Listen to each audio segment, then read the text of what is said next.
Assalamualaikum warahmatullahi wabarakatuh. Perkenalkan, nama saya Winda Wahyu Puspitasari. Saya dari jurusan Pendidikan Kewarganegaraan dan Hukum angkatan tahun 2019. Saya di sini melakukan praktik mengajar di SMA Negeri 1 Karanganyar. Berikut videonya.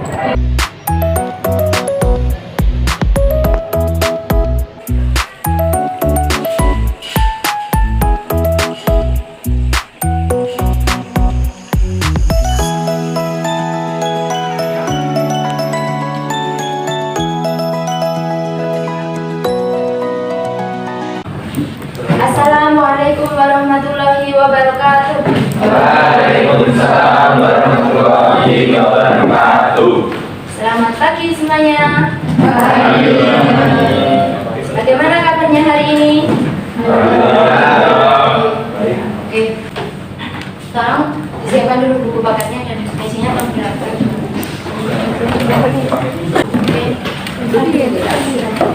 Oke, sudah siap semuanya ya? Untuk memulai pembelajaran hari ini, silakan duduk sebelum anak doa. Satu anak silakan untuk mengikuti doa, tidak harus ketua, terserah siapa saja.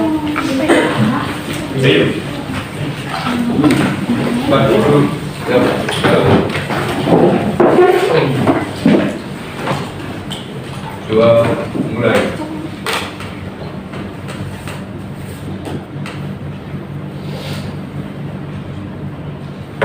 Dua, selesai. Sampai mana ya? Ada yang masih ingat nggak materi yang punya kesamaan? Sudah paham? Ya. Oke, berarti kita masuk ke sub B. Nah, sebelum masuk ke sub B, kita isi dulu. Kita kemarin belajar apa? Sistem hukum di Indonesia. Pengertian dari hukum kemarin apa?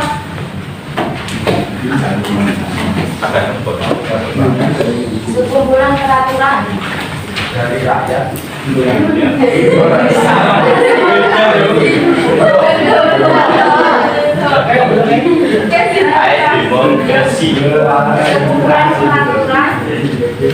peraturan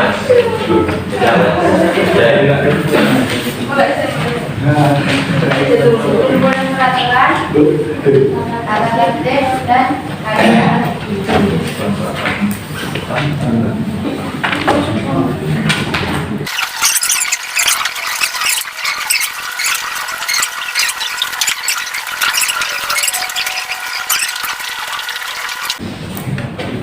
Nah, ini adalah pengertian hukum secara singkatnya, yaitu sekumpulan peraturan tata tertib dan keadaan hukum. Kemudian kalau secara lebih jelasnya, hukum adalah sekumpulan peraturan yang berisi norma dan sanksi yang dibuat oleh manusia dan ditujukan untuk mengatur serta menentukan masyarakat serta memiliki sanksi yang tegas. Kemarin kita juga telah mempelajari karakteristik dari hukum. Apa itu?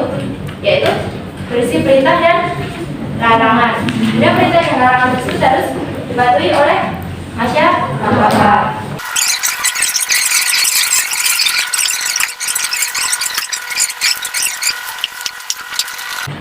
Kita masuk yang sub B. Nah, di sub B ini kita akan pelajari mencermati sistem peradilan di Indonesia. Dan di sini ada 4 pembahasan. Yang pertama, makna lembaga peradilan, dasar hukum lembaga peradilan, klasifikasi lembaga peradilan, dan yang keempat adalah pangkat lembaga peradilan. Nah, di sini tujuan kita mempelajari dari mencermati sistem peradilan Indonesia itu adalah kita paham apa itu sistem peradilan Indonesia dan kita memahami peran-peran dari lembaga peradilan Indonesia, kemudian klasifikasi dari lembaga peradilan di Indonesia. Nah, nanti kita akan pelajari apa saja sih lembaga peradilan, kemudian tugas-tugasnya apa. Nah, kita harus memahaminya. Nah, di sini kan peraturan lembaga peradilan ini adalah lembaga yang digunakan untuk menegakkan hukum, seperti itu. Nah, yang pertama kita masuki pembahasan yang pertama, yaitu makna lembaga peradilan. Nah, sebelum masuk itu, ada yang tahu nggak perbedaan peradilan dan pengadilan? Perbedaan antara peradilan dan pengadilan.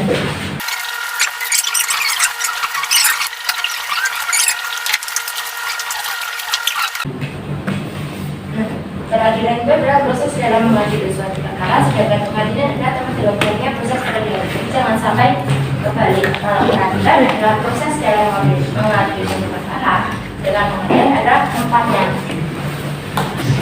Oke, next ya. Kemudian peradilan nasional. Peradilan nasional adalah lembaga yang dibentuk oleh apa ini? Lembaga yang dibentuk oleh negara sebagai bagian dari otoritas negara di bidang kekuasaan kehakiman dengan sumbernya peraturan perundang-undangan yang berlaku dalam negara. Jadi lembaga peradilan itu adalah lembaga yang dibentuk oleh negara dan lembaga ini resmi untuk memegang pada kekuasaan kehakiman.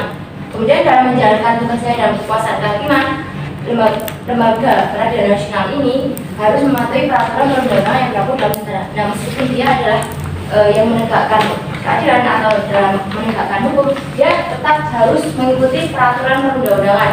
Jadi tidak boleh menyeleweng dari peraturan perundang-undangan.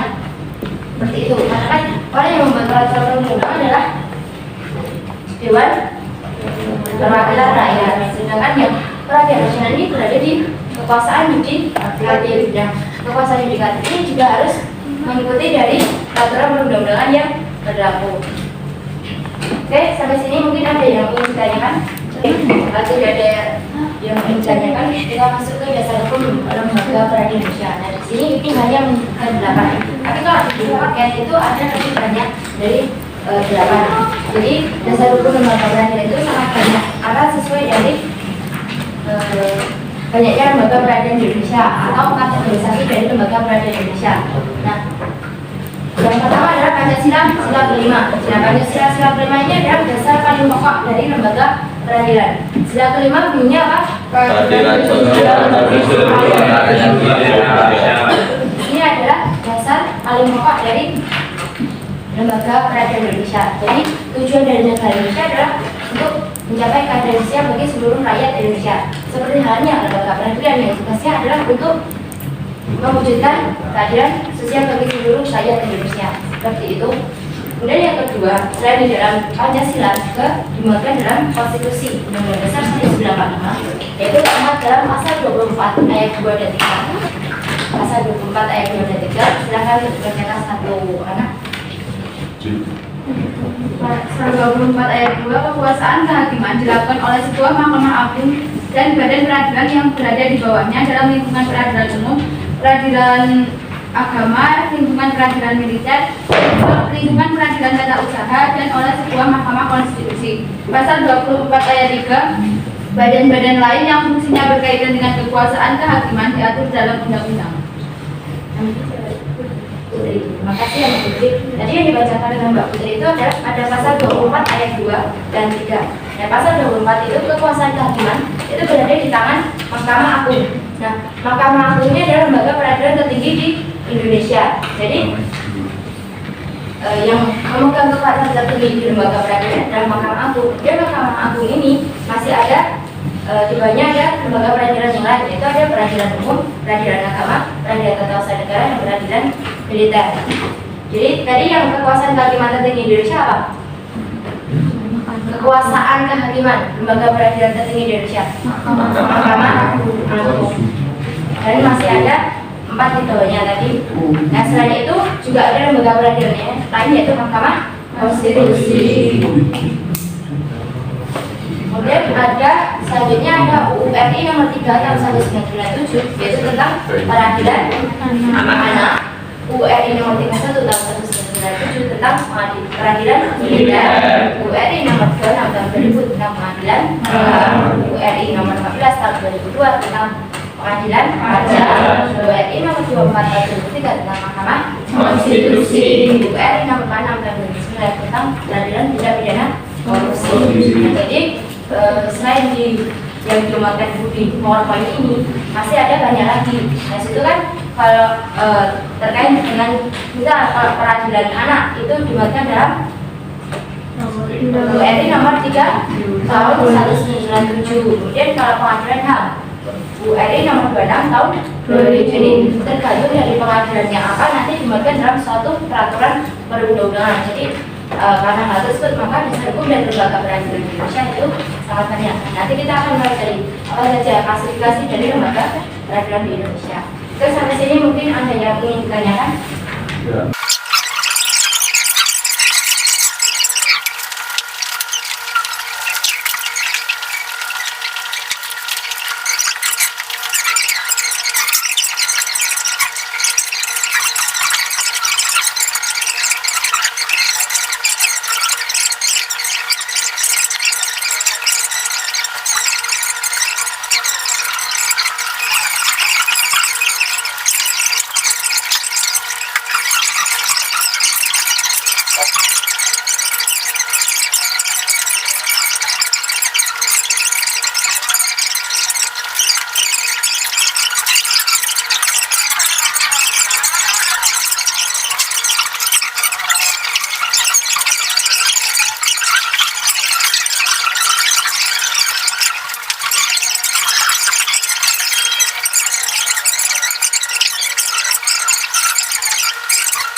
ingin ditanyakan?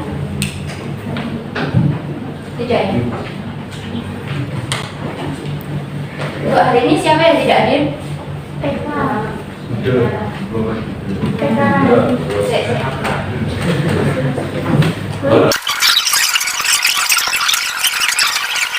Untuk selanjutnya silakan untuk melanjutkan diskusi yang kemarin. Untuk melanjutkan diskusi mungkin ada yang ingin ditanyakan? Polisi itu masuk peradilannya negeri, dia bukan masuk pemerintahan. Jadi dia masuknya ke pemerintahan negeri. Sampai kemarin Kak Sambo itu juga masih yang mana? Berarti kalau orang yang masuk dalam militer itu punya masalah, berarti masuknya ke pengadilan militer. Dia bukan masuk ke pengadilan negeri, tapi masuknya ke peradilan militer. Mungkin bisa lanjut berdiskusi yang kemarin. Kemarin yang mau mencapai hadiahnya sampai ke tempat masing-masing.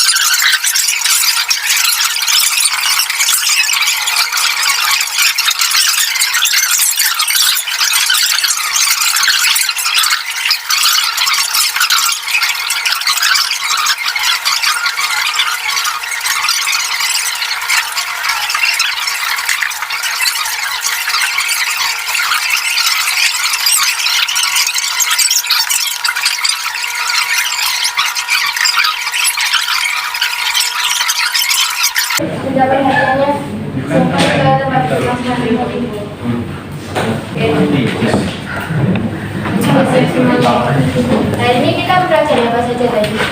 Peradilan, yaitu pengertian dari lembaga peradilan, kemudian klasifikasi lembaga peradilan, terus apa lagi? Lembaga peradilan, terus peranan dari lembaga peradilan kan? Oke, nah dari hal itu yang dapat kita ambil apa kira-kira? Bahwa kita harus bersikap sesuai dengan hukum, apakah itu hukum, agar kita tidak terkena sanksi. Nah, kita kan sudah tahu kalau lembaga peradilan itu adalah lembaga yang menegakkan hukum atau mewakili suatu perkara yang kira-kira atau perkara yang melanggar dari hukum, dan hal tersebut kita harus sadar bahwasanya kita harus bersikap sesuai dengan hukum atau melaksanakan tertib hukum. Oke, mungkin sebelum saya tutup ada yang ingin ditanyakan? Tugasnya tidak ada yang ingin ditanyakan? Oke, kalau tidak ada, boleh dibimbing salah satu anak, boleh dibimbing doa salah satu anak untuk menjadi hari ini. Let's pray. It's real, Ya. Siap, dan dua mulai.